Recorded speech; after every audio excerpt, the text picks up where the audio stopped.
Bonjour à tous et merci d'être avec nous pour ce 6h30.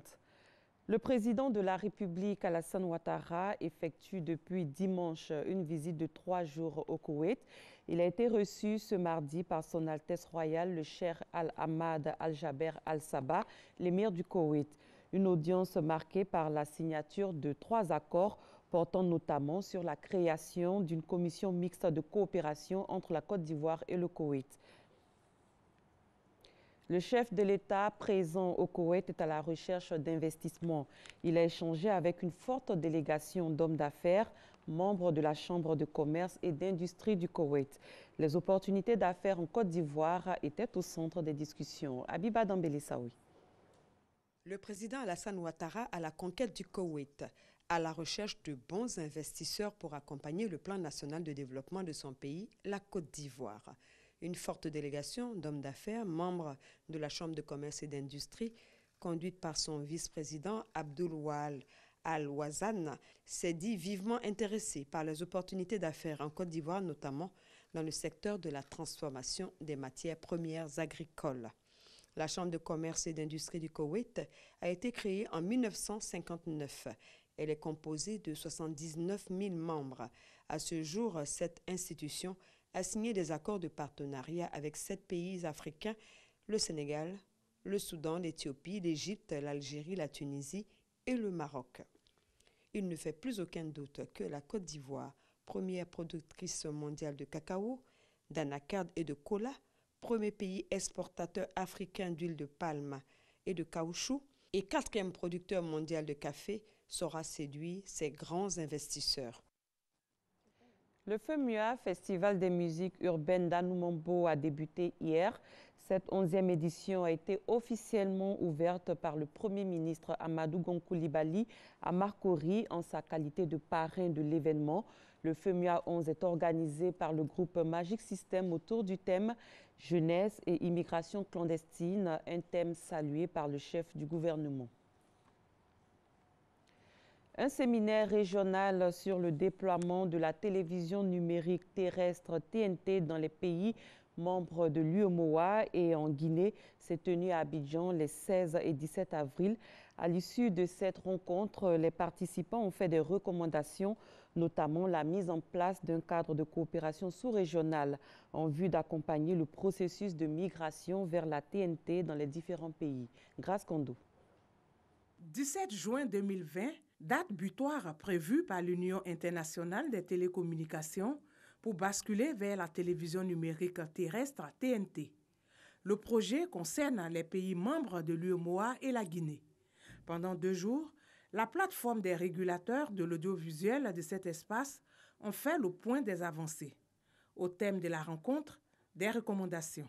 Nous avons souhaité une collaboration, une concertation permanente entre les différentes instances de régulation de l'audiovisuel dans l'espace UEMOA. Nous avons également souhaité que les États membres de l'Union monétaire ouest africaine coordonnent leurs actions pour une mobilisation efficiente des fonds afin d'accompagner le déploiement du numérique dans les pays membres de l'Union monétaire ouest africaine.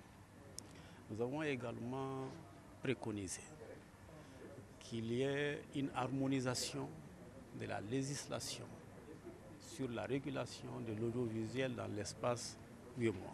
Nous sommes, je peux dire, assez avancés de part et d'autre, suivant les pays. Il y en a qui ont déjà fait de grands pas. Il y en a qui sont en train de démarrer. De toute façon, on peut se féliciter à travers cette rencontre d'avoir un panorama de la situation à travers nos différents pays. Il faut qu'on se mette ensemble pour essayer d'avoir une évolution un peu harmonisée au niveau de l'espace. Le secrétaire permanent de cette plateforme salue la qualité des travaux sur le déploiement de la télévision numérique terrestre. Ce séminaire a été très enrichissant. Nous avons appris des uns et des autres, nous donnant ainsi les meilleurs outils de régulation dans l'environnement numérique. Cette rencontre est un nouveau point de départ pour notre plateforme, dont l'utilité nous paraît plus que jamais évidente. Les expertises et expériences recueillies au cours de ce séminaire régional seront consignés dans un guide pratique. Ce guide servira de base de données. Parlons santé, les kinésithérapeutes africains ont été formés sur le plan clinique. On en parle avec Ami Sissoko. Les masseurs kinésithérapeutes en Côte d'Ivoire sont une centaine, tous formés à l'Institut national de formation des agents de santé à Abidjan, INFAS. Aider les malades à améliorer leurs fonctions motrices perturbées de façon manuelle ou avec des instruments, c'est à cela que s'attellent les masseurs kinésithérapeutes. Nous intervenons dans tous les domaines de spécialité de la médecine. Donc tout ce qui est atteint sur le plan fonctionnel, c'est-à-dire les prises en charge de douleurs, par exemple, comme les sciatiques, les lombalgies et autres, et toutes les atteintes de la locomotion, donc les arthroses, les cas d'AVC, en général, tout ce qui empêche l'homme de bouger normalement. À Abidjan se tient la première édition de la formation africaine de kinésithérapie. Premier volet de cette rencontre scientifique, la formation clinique. Le second, le plaidoyer pour la promotion de la kinésithérapie. Réunis masseurs kinésithérapeutes ivoiriens, d'Afrique francophone et de la Confédération mondiale pour la thérapie physique. Occasion pour ces derniers de les outiller. Nous avons choisi des conditions cliniques qui ont été jugées prioritaires par les kinésithérapeutes. On va parler de cervicalgie et de lombalgie. Il y a un module en kiné respiratoire et un module en réhabilitation cardiovasculaire. Le masseur kinésithérapeute est un professionnel de santé. Il intervient sur prescription médicale. Son rôle dans la prise en charge des cas de lombalgie, douleurs chroniques, cervicalgie et autres est crucial. Le massage, c'est un des éléments qu'on utilise pour faire les soins.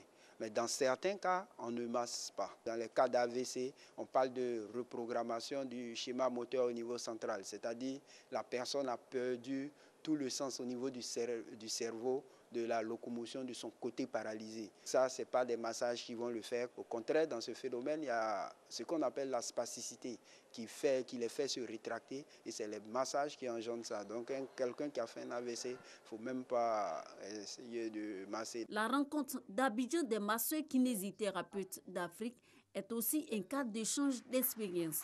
On dénomme 450 000 masseurs kinésithérapeutes à travers 130 pays. Novembre 1898, le capitaine Oudaï mène l'étude lançant le projet de chemin de fer de l'Afrique occidentale francophone. Un projet de chemin de fer au début prévu pour relier la Côte d'Ivoire au Niger. Finalement, le projet s'arrête en Haute-Volta, mais le train Abidjan-Ouagadougou aura été la porte du développement vers le port d'Abidjan dans toute la sous-région. Une initiative qui a connu des péripéties telles que le transport des tirailleurs sénégalais, la révolte des abbés, etc., mais qui reste un patrimoine fort de l'histoire coloniale. Aujourd'hui, l'association Images et Mémoire a voulu ressusciter ce train à travers une exposition débutée ce 16 avril et qui prendra fin le 24 avril prochain. Franck Wadiou. En gare, commerçantes et passagers, dans un décor bruyant, celui des gares ferroviaires des années 70-80, reconstitué dans les locaux de l'Institut d'histoire d'art et d'archéologie africain IACHA. Et pour en ajouter au réalisme, le parcours en train Abidjan-Ouagadougou retracé avec les différentes escales, l'exercice plaît à ses étudiants. Certains n'ont jamais emprunté le train. Vous avez déjà emprunté le train? Pas du tout. Mais au-delà du moyen de transport, le train, c'est toute une histoire en Afrique subsaharienne. Initialement prévu relier la Côte d'Ivoire au Niger, le projet lancé en 1998 passera par Ouagadougou en 1939 avant de s'achever en 1954 par la pose définitive des rails. Faire revivre donc et témoigner le sens de cette exposition de 7 jours initiée par l'association Images et Mémoire. Cette exposition a déjà eu lieu en 2015 à Bobo-Dioulasso.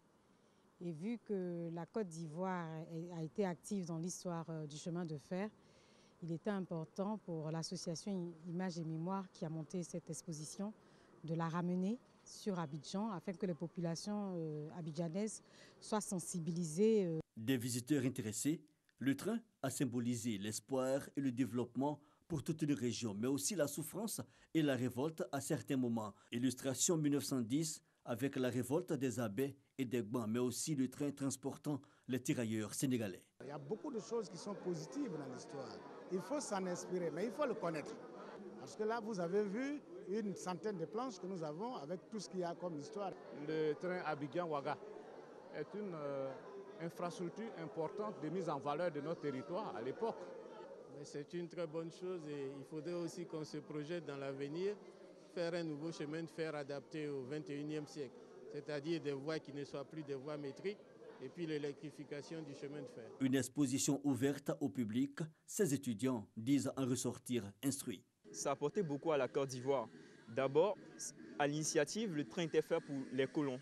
C'était pour acheminer les marchandises selon le désir des colons. Mais plus tard, avec l'indépendance, on avait les trains comme les moyens de transport et ça a permis d'acheminer des produits de l'intérieur du pays jusqu'à Abidjan.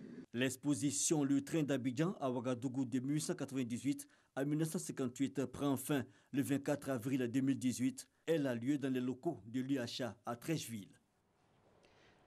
Toujours à l'étranger, 4 ans après leur enlèvement par Boko Haram, le sort d'une centaine de lycéennes de Chibok reste incertain au Nigeria, où selon certaines sources, des dizaines d'entre elles sont mortes en captivité. Les parents des otages et des milliers de personnes se sont rassemblés samedi dernier dans une petite localité du nord-est du Nigeria à l'occasion du 4e anniversaire de leur enlèvement qui avait provoqué l'indignation du monde entier en 2014. Un homme a été condamné hier à 6 mois de prison avec sursis par le tribunal correctionnel d'Orléans dans le centre de la France pour avoir proféré des insultes racistes visant le rugbyman international français d'origine burkinabé Fulgence Ouedraogo. L'homme de 35 ans était poursuivi pour menaces de mort réitérées commises en raison de la race, de l'ethnie, la nation ou la religion. C'est la fin de ce 6h30. Merci de l'avoir suivi. Très bon début de journée à tous et à toutes. Merci Maï. Merci Nessie.